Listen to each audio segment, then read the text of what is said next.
अस्सलामु अलैकुम वरहमतुल्लाहि वबरकातुहू। दोस्तों, आज की हमारी स्टोरी का टॉपिक है द नीडल आई और थीम ऑफ द स्टोरी है हेल्दी ऑब्सेशन।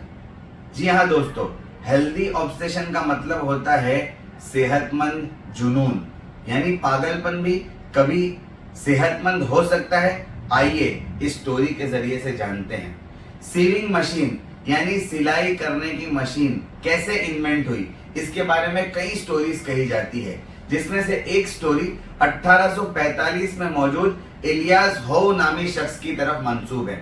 हुआ कुछ ये कि कई दिनों से इलियास होउ सीविंग मशीन बनाने की मुसलसल मेहनत कर रहे थे, लेकिन उनको नाकामी के अलावा कुछ हाथ नहीं लग रहा था।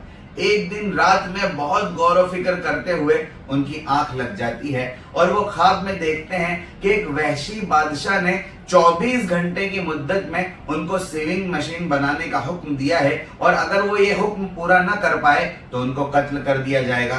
पूरा दिन कोशिश करने के बावजूद इलियास होउ सीविंग मशीन नहीं बना सकते हैं। सूरज गुरूब होते ही बादशाह के हुक्म से इलियास होउ को कत्ल करने के लिए लिटाया जाता है और रेड इंडियन सोल्जर्स नेजा लेकर इलियास होउ पर हमला करने ही वाले होते हैं कि उस वक्त सख्त मुसीबत की हालत में इलियास होउ को कुछ नजर आता है और नजर ये आता है कि रेड इंडियन सोल्जर्स का जो भाला होता है, जो नेजा होता है, उसके पॉइंटेड एंड पर एक ह्यूमन आई यानी इंसानी आंख की तस्वीर बनाई हुई होती है। फौरन उस मुसीबत की हालत में इलियास होउ की आंखें जब उस ड्रॉ की हुई ह्यूमन आंख पर पड़ती है तो उनका आइडिया बहुत ही ज्यादा तेजी के साथ दिमाग में घूमने लगता है कि अगर सीविंग मशीन बनानी है तो निडल के पीछे वाले एंड पर नहीं, निडल के पॉइंटेड एंड पर होल करके थ्रेड डालना पड़ेगा, तब जाकर सीविंग मशीन बनेगी। और ये पूरा आइडिया इलियास होउ को एक ख्वाब में आता है। कहने का मतलब ये है कि अगर आदमी को किसी चीज का जुनून सवार होता है तो उसको ख्वाब में भी मंजिलें नजर आती है। दोस्तों, इस स्टोरी के 3 मॉरल्स और वर्ड्स ऑफ विजडम ये है। जैसा कि स्टोरी से पता चला, ऑब्सेशंस कभी हेल्दी भी होते हैं और कभी अनहेल्दी भी होते हैं। ऑब्सेशन के हेल्दी और अनहेल्दी होने का दारोमदार आदमी के मिशन पर होता है। अगर आदमी का मिशन इंसानियत की फलाह और उनकी मदद के लिए हो तो उसका ऑब्सेशन भी हमेशा हेल्दी और सेहतमंद होगा।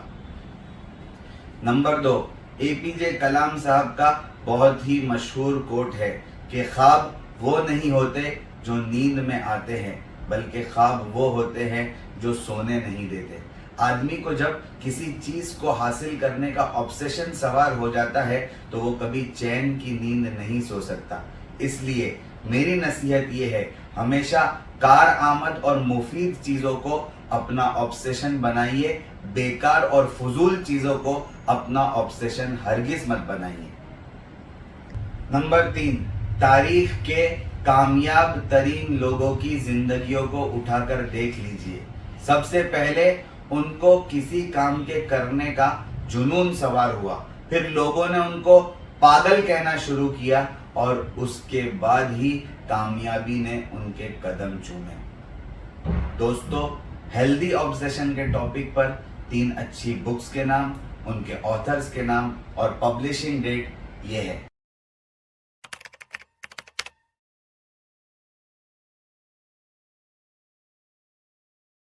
Thank you very much. जज़ाकल्लाहु अहसनुल जज़ा।